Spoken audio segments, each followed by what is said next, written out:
네, 어서 오십시오. 안녕하세요. 예. 안녕하세요. 자리하세요. 예, 감사합니다. 저희도 앉아서 시작을 하도록 하겠습니다.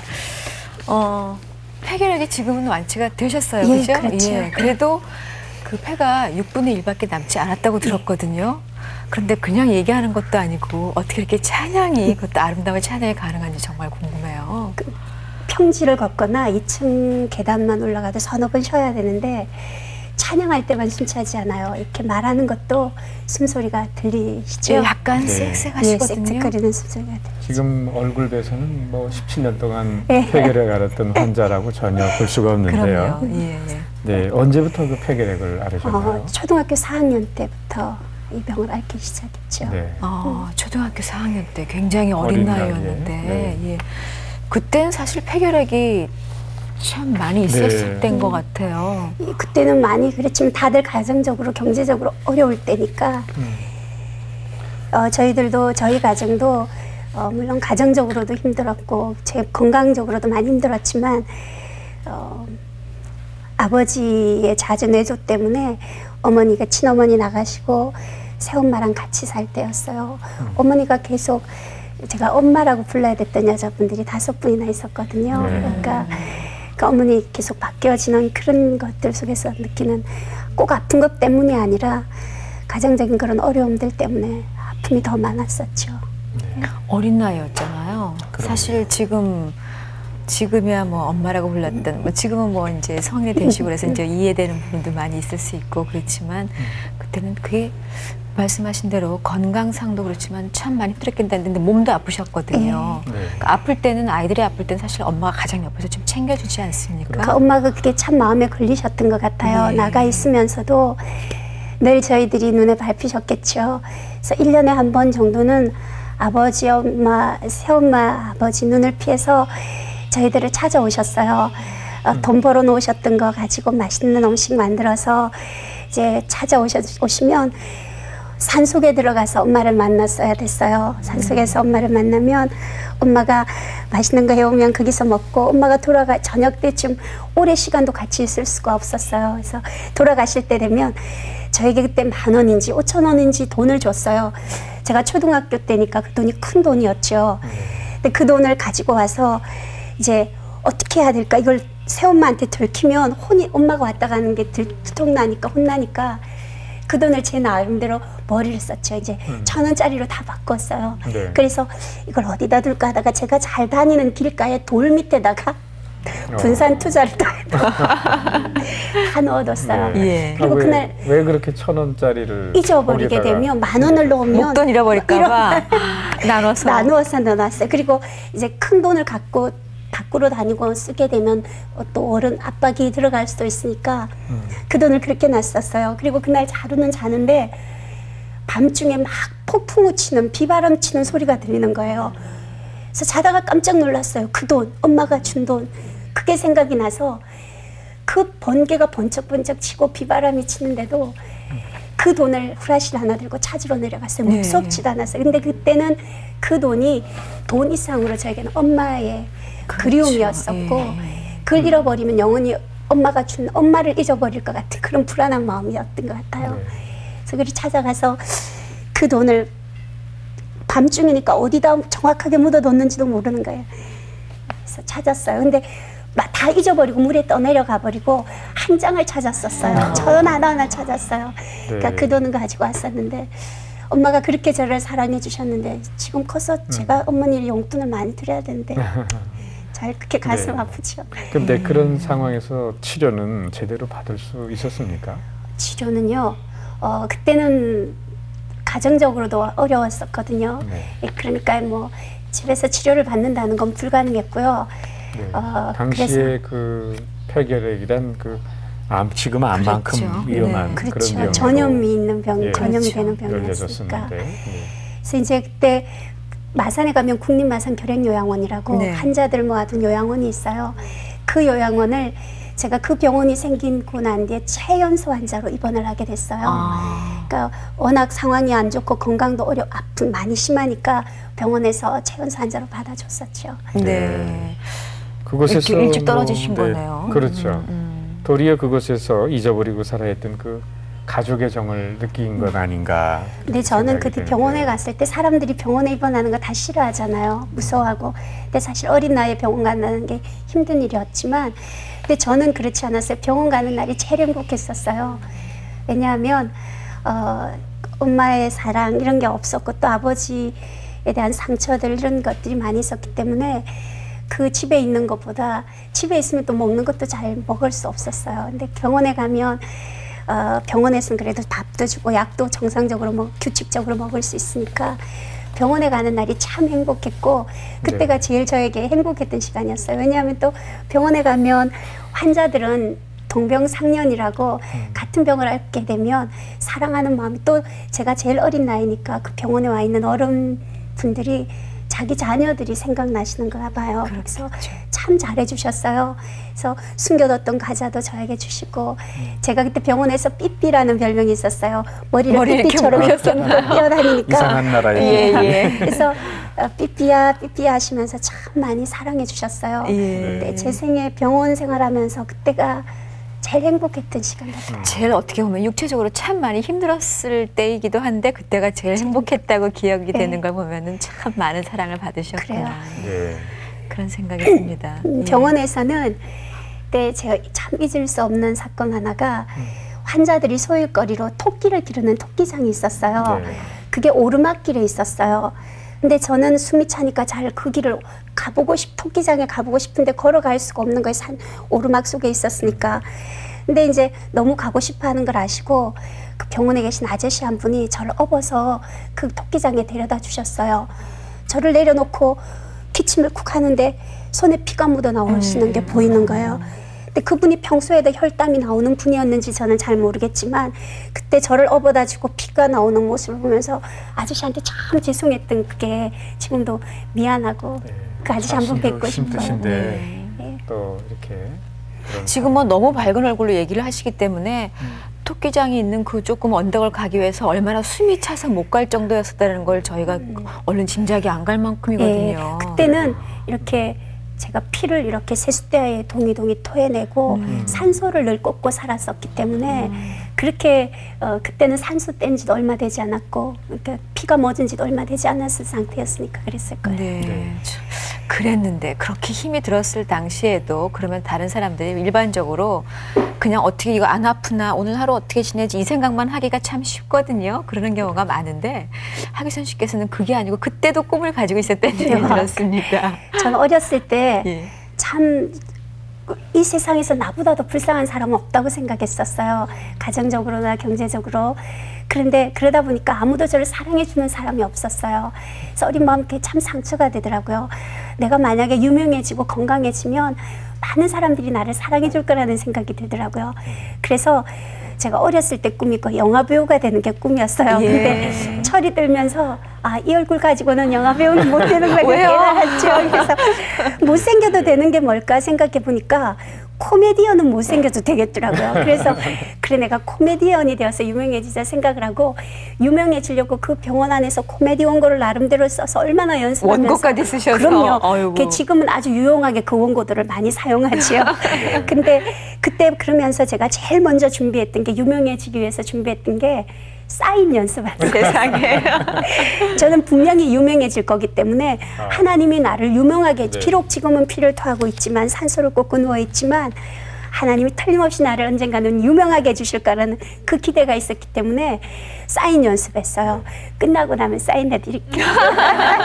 그런 그 사인 연습까지 할 정도면 예. 뭐 구체적인 목표가 좀 있으셨을 것 예. 같은데.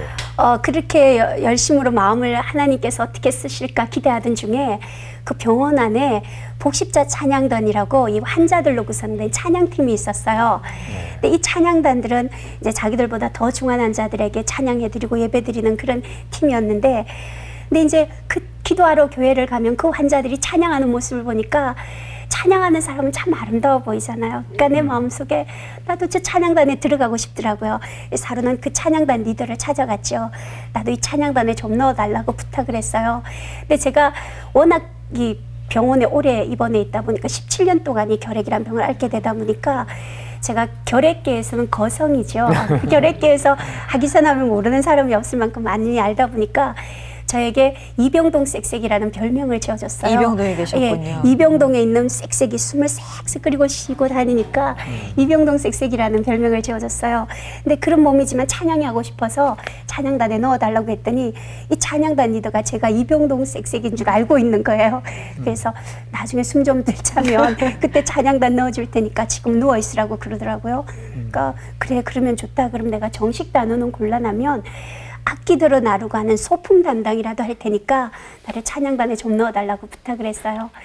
그랬더니 이 찬양단 리더가 저를 이렇게 쳐다보더니 이거 뭐 소품 담당이 아니라 소품이 하나 더 늘겠다고.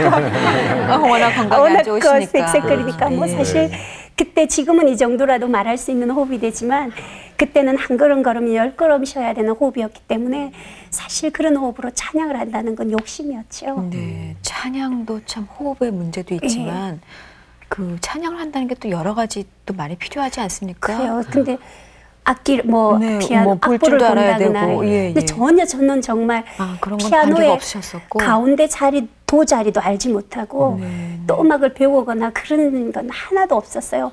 초등학교 4학년 때부터 17년 동안 병원만 입원 퇴원 하면서 그런 걸 배울 수가 없었죠. 그러다 보니까 제 마음속에 너무 들어가고 싶으니까 나름대로 생각한 게 찬양 단원들이 부르는 악보를 다 가져왔어요. 그래서 그 악보를 다 외웠어요. 일단 가사를 외워놓으면 곡은 들으면 알 수 있으니까 다 외워서 열심히 찬양 단원들을 따라다녔죠. 따라다니셨어요. 네. 그때가 몇 살 때쯤이셨어요? 그때가 아마 21몇 살쯤 됐을 거예요. 23살. 그때가 91년도, 89년도였으니까요. 근데 그때 어떤 일이 있었냐면 이 결핵병원에 오갈 데 없는 불쌍한 환자들이 참 많이 있었어요. 그 환자들에게 우리가 자활촌을 건립을 해주자. 먹고 자는 것은 걱정하지 않게. 그래서 무위탁한 자활촌 건립을 위한 콘서트를 KBS 홀에서 가지게 되었어요. 근데 우리 복식자 찬양단이 그 콘서트를 주최를 하다 보니까 저희들이 제일 많은 5곡의 찬양을 KBS 홀에서 부르게 되었어요. 네, 그 팀이. 예, 그 네, 팀이. 네. 근데 그 찬양단들이 불러야 되는 찬양 안에 솔로 나오는 부분이 있었어요. 나는 당신이 좋을 수밖에 없어요. 주 예수 나의 당신이여 라는 간절히 고백해야 되는 솔로 나오는 부분이 있었는데 저는 이제 KBS 홀에서 콘서트를 한다고 하니까 이제 제가 정식 단원들보다 더 바빠지는 거죠. 그래서 열심히 따라다녔어요. 근데 하루는 이 찬양단 리더가 정식 단원들을 세워놓고는 한 사람 한 사람에게 이 솔로를 다 시켜보는 거예요. 근데 아무도 이 솔로를 정말 은혜스럽게 간절하게 소화시켜서 불러내는 사람이 정식 단원들 중에는 한 명도 없었어요.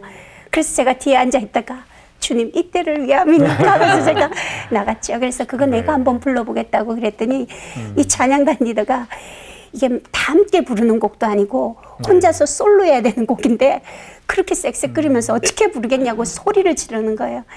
그래서 막 혼이 나고 있는데 그 병원에 계신 원목 목사님께서 이 찬양단 리더를 불러다가 얘기했어요. 아무래도 하기선자매 저러다가 병이 더 심해지겠다. 일단 형식적이긴 하지만 원인 없도록 오디션이나 한번 받아보게 하라고 그러셨어요. 그래서 이제 이 찬양단 리더가 목사님 말씀에 순종을 하고 저에게 이제 안정시간 마치고 병원에는 안정시간이라는 게 있거든요. 그 안정시간 마치고 오디션 할 테니까 준비하고 오라고 그랬어요. 네. 이야, 데뷔하는 것보다 더 했을 것 같아요. 그때 어떠셨어요? 네. 그때는 거의 거의 그때는 하나님이 내 기도를 들어주셨다는 그 기쁨 때문에 제가 거의 이성을 잃어버렸어요. 그 병실에서 교회까지 올라가는 그 교회에서 병실까지 올라가는 거리가 한 2, 3분이면 정상인들은 갈 수 있는데 저는 2, 30분 걸려야 쉬었다 가야 되기 때문에 그렇게 걸리는 길이었어요. 근데 그날은 안정시간 마치고 오디션 한다고 하니까 하나님이 나에게 기회를 주셨다는 그 기쁨 때문에 그때 초능력이 나타나더라니까요. 얼마나 씩씩하게 올라갔든지 그 밑에 병실에 입원해 있던 환자들이 제가 그렇게 급하게 올라가는 모습 보고 그날 병원에 불났는 줄 알았대요. 네.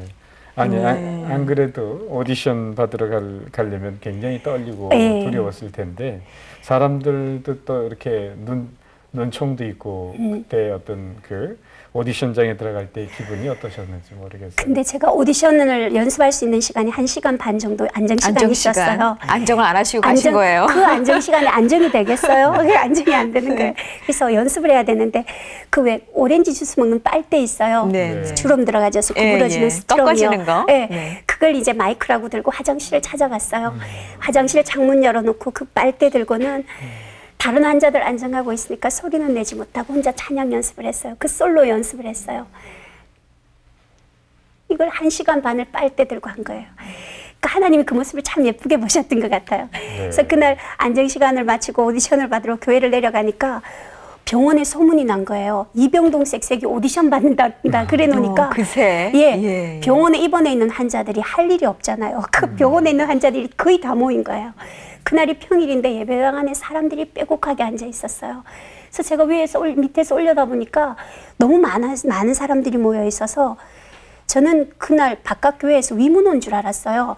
근데 무슨 일일까 하고 올라가는데 문 앞에 서 있던 직구준 환자가 제 올라오는 모습을 보면서 저 봐라 저 이병동 섹색이 올라오고 있다 그러니까 웅성웅성 하고 있던 환자들이 저를 보고 막 웃는 모습이 보였어요. 저를 비웃는 모습이 보였어요. 네. 그 비웃는 모습을 보면서 그 하나님 앞에 제가 네. 저절로 무릎이 꿇어지더라고요. 하나님. 많이 좀 속상하셨죠? 예. 근데 그 속상했다는 모습보다 제가 네. 그렇게 기도했었어요. 하나님 제가 이 솔로 이 곡 부르고 저 여기서 죽어도 좋습니다. 하나님 제가 얼마나 하나님을 찬양하기 원하는지 그리고 하나님께서 그래도 이 가쁜 호흡이지만 제 목소리로 나오는 찬양을 받으시길 얼마나 기뻐하시는지 하나님 이 모인 사람들 앞에 확인시켜 주십시오. 제가 그렇게 기도하면서 그 솔로를 시작했어요.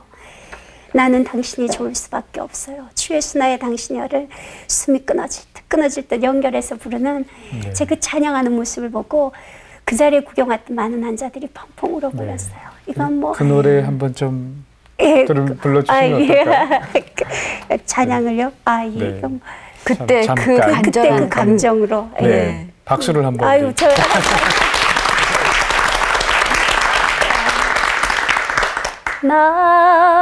나는 당신이 좋을 수밖에 없어요.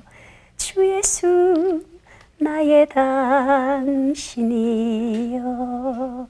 이렇게 불렀어요. 네. 아유, 그러셨군요. 그때는 잘했는데. 그 간절한 기도를 네. 들어주셔서 그 솔로가 솔로를 됐어요. 부르는 걸 보면서 예. 그 뒤에 있던 많은 환자들이 이건 찬양을 잘하고 못하고 문제가 아니다. 화장실 길도 겨우 가는 저 이병동 섹색이가 저렇게 호흡으로 찬양할 수 있다는 건 하나님의 은혜다. 우리 저 자매 찬양단 넣어주자. 그래서 소품 담당으로도 안 넣어주려던 이병동 섹색이를 하나님께서 3,000명 모인 그 KBS 홀에서 솔로하게 해주셨어요. 그러셨군요. 그래서 그게 데뷔를 하신 거네요. 그렇죠. 근데 네. 처음에는 찬양단에 물론 여러 명이 한다고 그래서 혼자 한다고 그래서 특별하게 달라지는 건 아니지만 네. 찬양단에 그냥 소품에도 들기를 원했던 그분께서 이렇게 솔로로 데뷔를 하시게 되셨군요. 하나님이 높여주시는 것 같아요. 그러게요. 그런 마음을 예. 가지고 있습니다. 그 기도를 쭉 들으셨는데 불쑥 제가 궁금해지는 생각이 드는 게 그렇게 주님께 참 많은 기도를 하셨거든요. 네. 언제부터 이렇게 하나님께 매달리게 되셨어요? 그렇게. 하나님 앞에 이제 얼마 살지 못한다는 그 진단을 받았어요. 워낙 피를 수혈받으면 수혈받는 것 이상으로 더 많은 피를 토하고 있으니까 의사 선생님이 고칠 수 없다고 이제 준비하라고 그러셨어요. 얼마 살지 못한다는 그 음성을 들으면서 제가 하나님을 만나보고 싶었어요. 수없이 많은 사람들이 하나님의 음성을 듣고 하나님의 모습을 환상을 보았지만 저는 그런 응답이 없었기 때문에 경험이 없었기 때문에 죽음이 사실 두려웠어요. 그래서 그 병원 안에서 제가 새벽기도 작정했죠. 그래서 새벽마다 하나님을 한번 만나보겠다고 그렇게 간절히 하나님 나를 한 번만 만나달라고 기도했어요. 그런데 그렇게 새벽기도를 작정한 지 딱 한 달쯤 되어지던 날 이렇게 기도하는데 하나님 저에게 너는 보는 거로 믿느냐 보지 않고 믿는 자는 복되도다 이 말씀을 제 입술을 통해 고백하게 하시더라고요. 저는 정말 하나님께서 저에게는 좀 특별하게 응답해 주기를 기대하고 있었어요. 뭐 예를 들면 하나님 꿈속에 하얀 옷을 입으시고 짠 하고 딱 나타나셔가지고 내다 뭐 이렇게 딱 음성을 들려주시거나 천국과 지옥을 보여주시거나 하는 그런 특별한 응답을 원했는데 하나님은 너무나도 평범한 말씀으로 너는 보는 거로 믿느냐 보지 않고 믿는 자는 복되도다. 이 말씀을 응답해 주시더라고요. 네. 제가 그 응답을 받으면서 그래, 우리가 바람이 어디서 와서 어디로 가는지 우리 눈에 보이지 않지만 시원한 것으로 이 바람의 존재를 알 수 있는 것처럼 우리 주님 내 눈에 보이지 않아서 내가 볼 수 없고 만질 수 없지만 우리 주님 언제나 평안함으로 내 안에 늘 그 고난 속에서 나와 함께 하셨구나. 그 하나님의 함께 하심이 느껴지더라고요. 그렇게 확신을 갖고 계셨기 네. 때문에 기도를 드릴 수가 있었고 이제 응답을 받으셔서 찬양을 하시게 되셨습니다. 그럼 그 후에 그럼 건강은 좀 바로 좋아지셨어요? 지금요. 네. 제가 그렇게 하나님을 만나고 난 뒤에 내 몸으로 내 건강으로 할 수 있는 일이 무엇일까? 하나님의 사랑을 어떻게 하면 갚을 수 있을까? 그렇게 생각하다 기도하다가 병원에 있는 중환자실 병실이 있어요. 저보다 더 못한 중환자들에게 가서 산소를 먹고 있는 환자들 산소도 줄여주고 피를 토하는 환자들 피도 받아내주면서 그 중환자실에 있는 환자들에게 복음 전하고 그 일을 돌보기 시작했어요. 그런데 그렇게 중환자 병실 봉사를 오래 하지 않아서 매달 그 병원에는 한 달에 한 번이면 이 혈액 균이 얼마나 나오나 검사하는 그 검사가 있거든요. 근데 그 검사를 하는데 제가 그렇게 봉사한 지 한 달 다음 검사를 하는데 제가 겨울에 병원에 입원할 때 제일 균이 많이 나오는 환자로 입원을 했어요. 쓰리뿌라 나오는 균으로 입원을 했는데 네. 그 봉사를 시작하고 한 달쯤 후에 검사에는 균이 그 많던 균이 한 마리도 나오지 않는다고. 그러니까 집으로 이제 더 이상 먹을 것도 없고 약도 없고 치료할 방법이 없으니까 집에 가서 영양가 있는 음식이나 먹으라고 말씀하셨던 제 담당 의사 선생님께서 그달 찍은 검사 결과를 보시면서 너무너무 놀라워하셨어요. 네. 네, 예. 엄마는요? 엄마는요. 예. 엄마는 제가 20살 정도 때 엄마를 만났어요. 친엄마를 만났어요. 예, 찾았어요. 그러니까 뭐 그때는 그때 병원에 있을 그 당시에 예, 아니요 그때 엄마를 만나고 난 뒤부터 더 많이 아파지기 시작했었죠. 그래서 엄마가 고생을 많이 하셨어요. 네. 그래서 엄마가 제일 먼저 내가 어머니에 대한 사랑이 진짜 엄마의 마음이 참 많아요. 엄마에게 어떻게 하는 게 가장 큰 효도일까 생각하는데 제가 엄마에게 제일 먼저 복음을 전해주고 싶더라고요. 네. 그거보다 더 큰 효도는 없잖아요. 그렇죠. 그래서 제가 엄마한테 교회 가자고 말씀 많이 드렸어요. 근데 엄마는 제가 이렇게 살아가는 걸 보면서 하나님이 살아계시다는 걸 믿으면서도 교회 가는 걸 싫어하셨어요. 저희 어머니는 그러니까 글자를 읽을 줄 모르는 분이거든요. 교회 가면 찬송도 찾아야 되고 성경도 찾아야 되는데 그게 창피하시어서 교회 가는 거 싫다 하셨어요. 그래서 제가 엄마 보고 그랬지. 엄마, 믿음이라는 건 성경 빨리 찾고 찬송가 빨리 찾는다고 생기는 게 아니라 목사님을 통해 주신 하나님의 말씀을 잘 들으면 믿음은 들음에서 생기는 거기 때문에 주일날 예배만 빠지지 않으면 하나님 우리 구원해 주시고 말씀만 들으면 믿음으로 구원 받는다고 말씀드리고 또 글자도 가르쳐가면서 어머니가 예수님을 영접하셨어요. 네. 엄마가 그렇게 예수님 영접하시고 제가 제일 먼저 엄마한테 부탁했던 게 제 기도 부탁이었어요. 엄마 나 위해서 기도해달라고 부탁드렸어요. 근데 엄마가 시간만 있으면 뭐라고 기도하는 모습이 보여졌어요. 글자도 읽을 줄 모르고 믿음도 없는 엄마가 자식을 위해서 어떤 기도를 드리고 있을까 그 내용이 궁금해지더라고요. 그래서 한번 엄마한테 여쭤봤더니 엄마 나를 위해서 어떻게 기도하고 계시냐고 여쭤봤더니 저희 어머니가 이렇게 말씀하셨어요. 하나님의 자죽자죽이 우리 기선의 발걸음을 하나님이 지켜주시고 많은 사람들 눈에 꽃이 되게 해달라고 그렇게 기도하고 계신댔어요. 어떠세요? 제가 꽃처럼 예쁘죠? 네. 귀성꽃이 얼마나 예쁜지 모르겠습니다. 하나님이 엄마의 기도를 자녀를 위해 드리는 부모의 그 간절한 기도를 제일 잘 들어주시는 것 같아요. 네, 네. 그렇습니다. 그렇게 그 병으로도 육신으로도 이제 회복을 받으셨고 그리고 정말 그 기도했던 사랑하는 엄마에게도 복음을 네. 전하시고 그러셨. 정말 효도를 하신 거네요. 네, 그럼요. 가장 큰 네. 기도를 하신 것 같은데 그 후에는 그럼 모든 게 그냥 다 그냥 편해지신 거. 병원에 언제까지 계셨어요? 제가 90년도까지 병원에 있었죠. 네, 그러고는 퇴원하고 난 뒤에 복십자 찬양단 함께 사역을 4년 6개월 동안 복십자 찬양단에서 함께 찬양하는 그 일들을 환자들끼리 함께 했었어요. 네. 네. 그 후에 그러면은 아버지는 어떻게 되셨나요? 저희 아버지요. 저는 아버지에 대한 상처가 참 많이 있었어요. 아버지가 가는 천국이라면 난 안 가고 싶었어요. 아버지와 함께 가야 되는 천국 같으면 난 안 가고 싶었어요. 그리고 하나님을 아버지라고 불러야 되는데 아버지에 대한 사랑, 받은 사랑이 없으니까 하나님을 아버지라고, 사랑의 하나님이라고, 아버지라고 그렇게 느껴지지 않는 거예요, 나한테. 그러니까 참 그런 상처가 많았었는데 아버지가 정말 방법은 달랐지만 나를 사랑하시는구나 하는 걸 느낀 게, 제가 한 3년 전에 의정부에서 그 황수관 박사님, 이성호 교수님, 저 이렇게 함께하는 연합 집회가 있었어요. 그 연합 집회 전단지가 이렇게 나왔죠.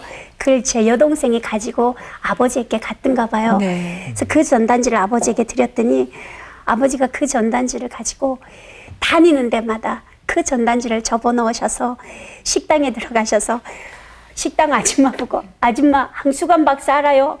이성호 교수 알아요? 여기 하기세가 내 딸이요, 내 딸. 그러시면서 그 전단지가 닳아질 때까지 네. 옷 속에 지금도 가지고 계신다는 네. 얘기를 들으면서 굉장히 자랑스러우셨나 봐요. 아버지가 그런 환경 속에서도 그 어떤 그런 어려움 속에서도 이렇게 자라준 게 고마우신 것 같아요. 네.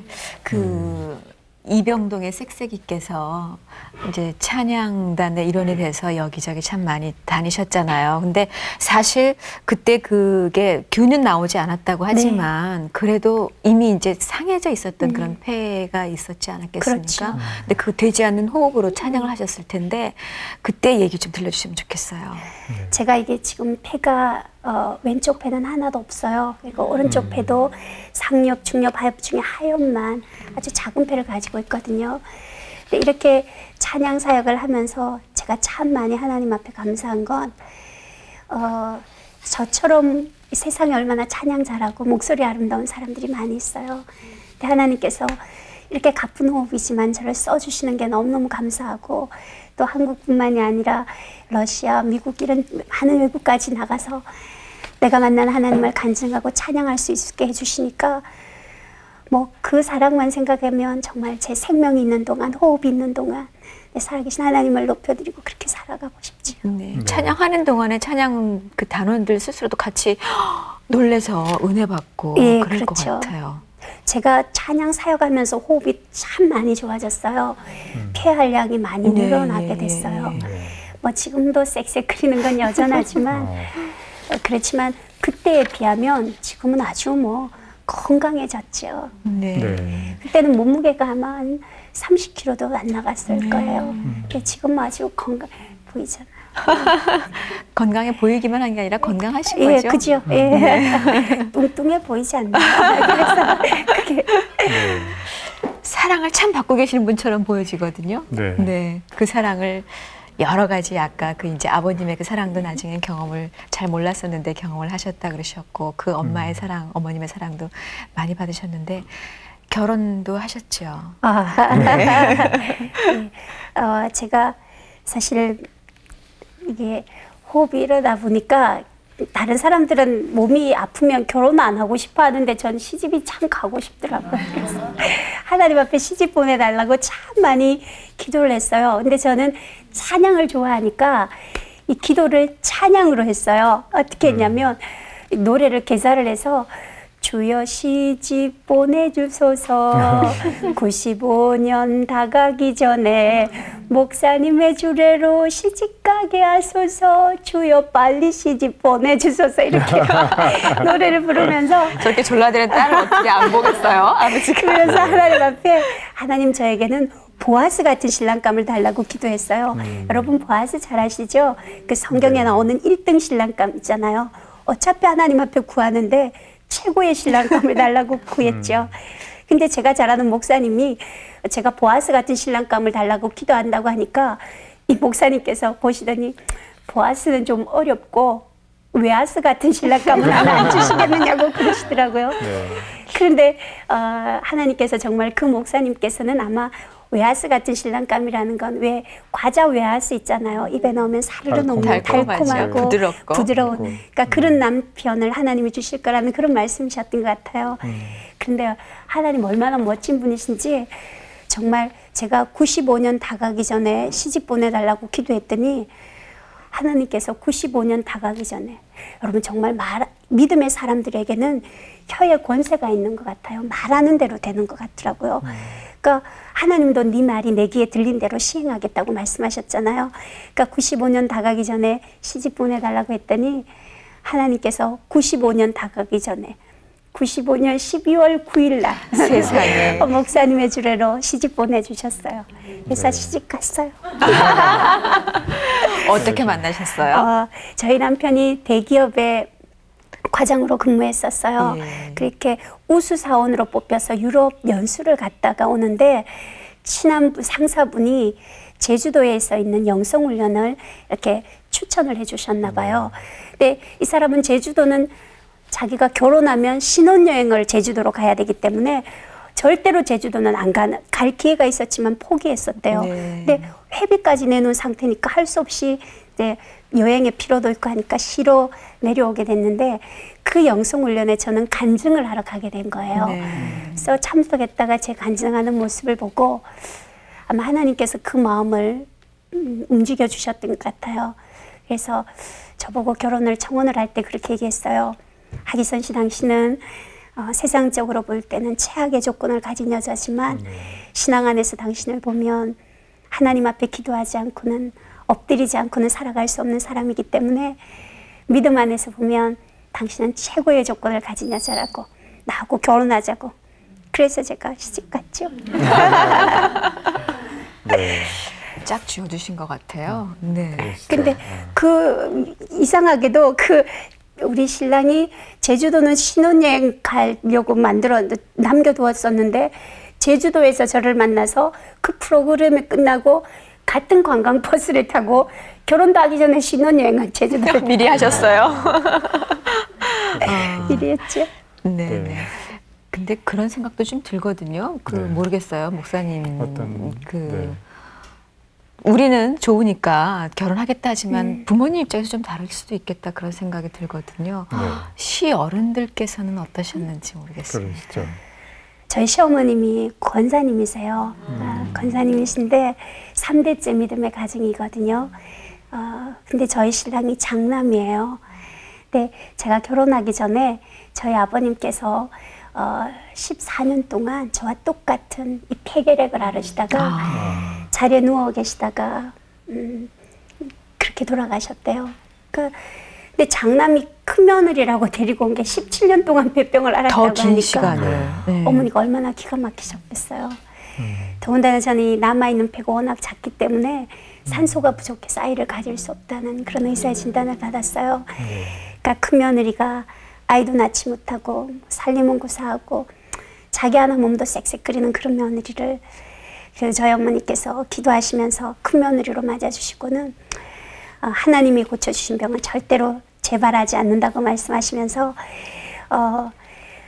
하나님께서 너희들이 이 땅에서 자녀를 낳을 기르는 그 기쁨보다 버려지고 소외되고 병든 사람들 위해서 너희들의 남은 삶을 산다면 하나님 앞에 섰을 때 더 큰 상급이 있지 않겠느냐고 주의 일에 마음껏 쓰임 받으라고 적극적으로 후원해 주셨어요. 저희들 결혼을요. 네. 제가 지금도 생각나는 게 처음 이런 몸으로 시어른 될 분한테 시어머니께 인사하러 간다는 게 얼마나 가슴 두근거리는 일이에요. 근데 제가 가면서 시댁에 처음 방문하면서 기도를 했어요. 하나님, 제가 이 집에 들어갔을 때 정말 하나님이 저에게 허락하신 집 같으면 낯선 곳처럼 느껴지지 않고 편안하게 제가 오랫동안 생활했던 것 같은 그런 편안함을 하나님 저에게 주시기를 바랍니다. 기도하고 그 집을 들어갔거든요. 근데 현관문을 딱 열고 들어가는데 제가 들어가면서 문이 똑같은 색으로 이렇게 다 칠해져 있는데 화장실이 어딘지 물어보지 않고 제가 바로 들어갔어요. 네. 그러니까 너무너무나도 친숙한 집, 내가 오랫동안 생활했던 집 같은 그런 편안함을 하나님이 주시고 제가 살아온 집처럼 편하게 다녔다니까요. 그래서 어머니가 그날 감기가 걸려서 약을 드시는데 제가 얼른 컵 꺼내다가 냉장고 문 열어서 물이 있는 위치까지 알았어요. 네. 좀 이상하게 들려지죠. 근데 뭐 냉장고 문 열면 다 냉컵 물 있고 하지만 너무나도 편안하게 네. 제가 늘 그래왔던 것처럼 그렇게 해드렸어요. 성경에 그 사도 바울이 생각이 나는데요. 정말 감옥에서도 편지를 썼잖아요. 네. 그리고 주 안에서 기뻐하라. 감옥을 별장처럼 그렇게 그러게요. 산 사람이 바울인데요. 하기선 씨의 밝은 미소, 또 그 하나님을 향한 믿음, 그런 또 아름다운 찬양, 뭐 그것이 어우러져서 어디 가든지 금방 천국을 이루실 것 같아요. 그러게요. 그러니 뭐 그 가정 생활이 지금 바로 천국이 아니겠는가 그런 네. 생각이 드는데 그렇게 해라. 너는 와서 정말 좀 사역을 많이 해라라고 하셨던 그 어머님께서 지금도 좀 많이 그 동역자가 되어주시지 않을까 싶은 생각이 그럼요. 들어요. 최고의 기도의 동역자시고요. 제가 이렇게 집회를 다니다 보면 참 많이 힘들어요. 집회 다니고 들어오면 밑에서 어머니 조금 있어, 엄마 조금 있어. 저는 시어머니, 뭐 어머니 그렇게 부르지 않아요. 엄마, 엄마. 아, 그러면서 6번째 엄마가 되셨군요. 네, 그렇게 되네요. 네. 정말. 근데 정말 어머니 젖가슴 만지고 시어머니 젖가슴 만지고 같이 잘 만큼 남편 때문에 속상한 일은 있어도 시어머니 때문에 그걸 다 참고 산다면 믿으시겠어요? 정말 어머니 너무너무 훌륭하신 분이시거든요. 엄마 5분 있으면 집에 도착해요 하면 제가 들고 다니는 가방이 있어요. 저희 집 2층이었거든요. 그럼 내려와서 5분 전부터 기다리고 계세요. 그 가방 들어주시려고. 네. 그러니까 얼마나 사랑을 해주시는지 몰라요. 결혼을 했지만 몸은 약해도 해야 될 일은 있죠. 그렇죠. 며느리로서. 근데 김장 담그는 일이 제일 힘든 일이잖아요. 근데 배추를 한 통 어머니가 이제 절여 놓는 걸 보고 엄마 절여지면 저 깨우세요 하고 들어가서 자면 제가 깰까봐 새우발을 해서 그 김장을 혼자 다 버무려 놓으시는 네. 거예요. 그래서 다 하시고 난 뒤에 청소까지 해놓으시고 김치 맛 한번 보라고 저 깨워서 밥 먹고 자야 된다고. 지금도 저는 어머니가 정말 살면서 사람이 살다 보면 한 집에 살다 보면 허물도 보이고 그럴 텐데 저희가 얼마나 잘해서 어머니가 사랑해 주시겠어요. 제가 하는 건 아무것도 아니죠. 근데 어머니 사랑은 내리사랑이라고 그러잖아요. 네. 어머니가 정말 정말 주님을 섬기듯이 저를 섬기시는 모습을 보면서 아 정말 예수님이 우리 계시다면 우리 여자 예수님이라면 우리 어머니 같은 분이시겠다. 네. 어머니를 보면서 예수님의 사랑을 정말 많이 느끼죠. 참 이제 찬양 사역을 많이 다니실 텐데 네. 남편은 얼마나 이렇게 외절을 좀 하시는가요? 예, 저희 남편이요. 네. 저희 남편이 지금은 신학을 시작해서 아, 그러세요? 늦게 신학을 작년에 신학 졸업했어요. 네. 그래서 전도사 일을 이제 현임 전도사 그래서 인천에 살다가 저희들이 광주로 이사를 가게 됐어요. 그래서 지금 전도사 사역을 하고 있거든요. 남편께서 무슨 꼭 신학의 네, 길을 갑자기 가게 늦게 된 하셨다. 아니요, 그렇지는 계기가 않아요. 있으십니까? 아마 자기는 아마 선교 사업가가 되는 게 꿈이었었나 봐요. 그러니까 그런 사업을 해도 신학은 꼭 필요하니까 공부를 했었는데 하나님께서 그런 길로 몰아가셨죠. 네. 근데 워낙 또 교회 안에서 이제 남편의 외조도 있지만 제가 다니는 교회 그 광주 한결교회 그 교회 목사님이나 교인들이 너무너무 사랑을 많이 해주세요. 정말 제가 주일날 교회에서 오전 예배만 드리고 집회를 하러 매번 다니는데 아직까지 반찬을 제 손으로 한번 어머니하고 떠나서 살면서 제 손으로 반찬 한번 해먹지 않도록 교인들이 반찬 대다 주시고 또 사모님이랑 목사님 너무 사랑해 주셔서 너무 감사하고 또 남편이 사역 나가는 거에 대해서는 너무너무 저를 위해 많이 기도해 주시고 후원해 주고 하니까 뭐 남편의 도움이 없이는 뭐 몇 달씩 외국 집회 나가고 하면 못 들어오는데도 그렇죠. 너무너무 잘해줘요. 네. 근데 또 그렇게 떨어져 있다가 만나니까 더 좋아요? 더 좋은 거. 아, 그럼 지금은 어머님하고는 제가 떨어져서 사시나요? 광주로 이사할 전도사의 임지가 날 즈음에 저희 시동생이 제가 중신을 해서 결혼을 했어요. 네. 저희 시동생도 이제 신학교 4학년이거든요. 근데 전도사 하는 자매랑 결혼을 했어요. 그래서 저희 식구들은 다 사역하는 사람들이에요. 그러네요. 그래서 어머니를 인천에서 사역지가 있기 때문에 인천에 어머님 저희들이 살던 집에서 어머니 모시고 살고 저희들은 광주로 내려가고 네. 그랬어요. 그러셨군요. 참 어린 시절에 그것도 최연소 입원 환자로 등록이 될 만큼 네. 아주 어린 시절에 결핵을 앓아서 오랜 시간 동안 그것도 뭐 심하게 앓으셨었습니다. 네. 그래서 지금은 또 그 모든 걸 다 이겨내고 사랑 안에서 찬양 사역자로 일을 하고 계시는데 이런 하기선 씨께서는 어떤 그런 계획을 갖고 계신지도 좀 여쭤보고 싶어요. 저는 병원에 지금도 퇴원했다고 발을 끄는 게 아니라 결핵병원을 계속 환자들 돌보고 또 다니러 가고 하거든요. 네. 근데 가보면 정말 많은 병원의 식구들을 많이 먼저 보냈어요. 복십자 찬양단 하던 자매들도 또 형제들도 먼저 하늘나라 간 사람들이 참 많이 있었어요. 그들의 죽음 앞에서 하나님이 나에게 새 생명을 주신 게 무슨 이유일까? 하나님이 나에게 주신, 연장시켜 주신 이 생명을 내가 어떻게 살아야 될까? 그게 늘 짐이 되어지더라고요. 근데 하나님께서 저에게 허락하시면 또 그 일을 위해 기도하고 있지만 이제 사람들 다들 살기 좋다고 하지만 지금도 퇴원하면 갈 곳 없는 불쌍한 환자들 참 많이 있거든요. 네. 그 환자들과 함께, 저희 남편의 꿈도 그거예요. 함께 사역할 수 있는, 그래서 그 환자들이 자활할 수 있게 도와주고 생활할 수 있는 그런 터전을 만드는 게 남편과 저의 최종적인 하나님의 기도 제목이고, 또 수일 안에 하나님 그 일을 이루어 주실 거라 믿고 있어요. 네. 그 지금 준비하는 과정이죠. 네, 특별히 그 폐결핵을 앓았던 분들에게, 네, 결핵 환자들에게. 결핵 환자들에게, 예.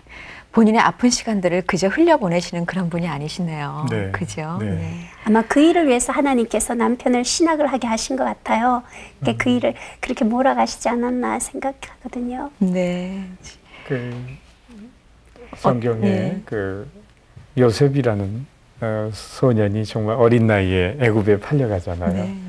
그러나 이제 어렸을 때부터 그 꿈이 많았잖아요. 우리 하기선 씨 오늘 말씀 들으니까 참 아픔 속에서도 꿈이 있었다고 보여지는데, 그 꿈이 자기의 개인적인 그 어떤 야망을 성취하는 꿈이 아니고 그렇습니다. 정말 하나님이 보여주신 꿈을 그 이루어가고 민족을 흉년에 살려내는 그런 그 요셉의 아름다움이 하기선 씨의 모습을 통해서도 엿볼 수가 있는 것 같아요. 네, 예. 전 정말 그 하나님께서, 제가 제일 존경하는 사람이 조금 우문입니다만, 네. 저는 그 윤복희 권사님을 네. 제일 찬양하는 사람이니까 제일 존경하고 사랑하거든요. 그분의 삶도 사랑하고 살아온 여정들도 사랑하고 지금의 신앙도 사랑하고, 그래서 꼭 기회가 되면 그 자활촌이 건립되어지기 전에, 그런 어떤 일들을 시작하기 전에 권사님이 이 방송 보시고 함께 콘서트를,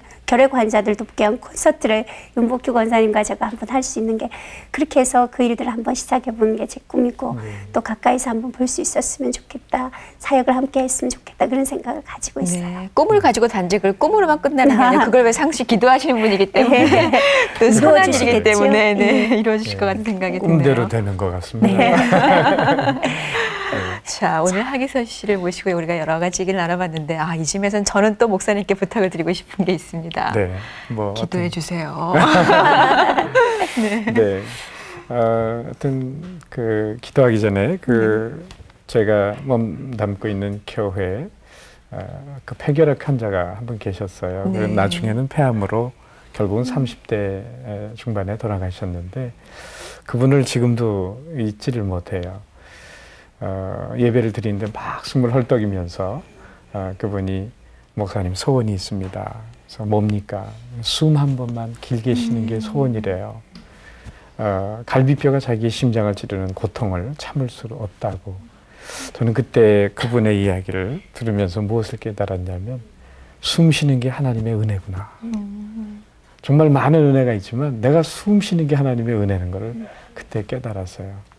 정말 폐결핵을 앓으셨지만은 오히려 그 은혜를 사명으로 바꾸는 하기선 씨의 모습이 또 너무도 아름답고, 우리 또 그런 사명 계속해서 이어갔으면 좋겠어요. 네, 그렇습니다. 저도 이렇게 아프지만, 아파서 많은 시간들을 보내었지만 그 고난 속에서 하나님의 그 사랑을 얼마나 많이 깨달았는지 몰라요. 지금 목사님 말씀하신 것처럼 크게 숨 쉴 수 있고, 저는 그런 것들, 저는 이렇게 누워서 잠을 잘 수가 없어가지고 이렇게 앉아서 이불 세워놓고 이렇게 엎드려서 1년 정도로 잠을 잤거든요. 누워서 잠잘 수 있다는 게 얼마나 큰 하나님의 은혜인지, 그 은혜를 깨달으면서 지금 잘 때마다 누워서 잠잘 수 있게 해주신 하나님께 너무너무 감사해요. 네. 그러니까 아마 네. 누구나 다 고난 속에서 자기만이 겪는 그 어려움 속에서 하나님을 만나는 감사의 제목들이 있을 거라고요. 네. 그런 감사를 고난 속에서 하나님 저에게 더 많이 더하여 네. 주셨죠. 네. 아이, 네. 참, 이병동 쌕쌕이었습니다. 우리 모두 사실 이병동의 쌕쌕일 거예요, 하나님 앞에. 근데 네. 그걸 우리가 극복하고 하나님께 항상 감사하고 찬양을 드릴 수 있는 우리가 됐으면 참 이 좋겠네요. 폐를 통해서 하나님께 영광을 돌려야 네. 되는데요. 전 담배 피는 분들에게 한마디 하고 싶어요. 끝으로. 하나님이 만드신 거룩한 콧구멍을 굴뚝 만들지 마시라고. 네, 기도하겠습니다. 네. 고마우신 주님, 약할 때 강함을 주셔서 하기선 씨를 통해서 참으로 주님의 영광을 드러낼 수 있는 귀중한 찬양 사역자가 되게 해주신 것을 감사드립니다. 하나님, 더욱더 방방곡곡에 전 세계에 다니면서 주님의 영광을 선포할 수 있게 도와주시고 정말 우리들의 약함이 약함으로 끝나지 않고 그 약함 속에서도 꿈을 갖는 자에게는 환난이 인내는 연단은 소망을 이루는 줄 너희가 알미로다. 그런 거로 환난 중에도 즐거워할 수 있는 믿음을 우리 모든 사람들에게 주시고 하나님 계속해서 믿음대로 하나님의 귀한 영광을 돌리며 귀한 사역을 이루어갈 수 있는 하기선 씨가 되도록 축복하여 주옵소서. 예수님의 이름으로 감사하며 기도하옵나이다. 아멘. 네, 오늘 내가 만난 하나님 시간에 나오셔서 본인이 경험했던 만났던 하나님을 전해주신 하기선 씨께 다 같이 격려의 그리고 사랑의 박수를 부탁드리도록 하겠습니다. 고맙습니다.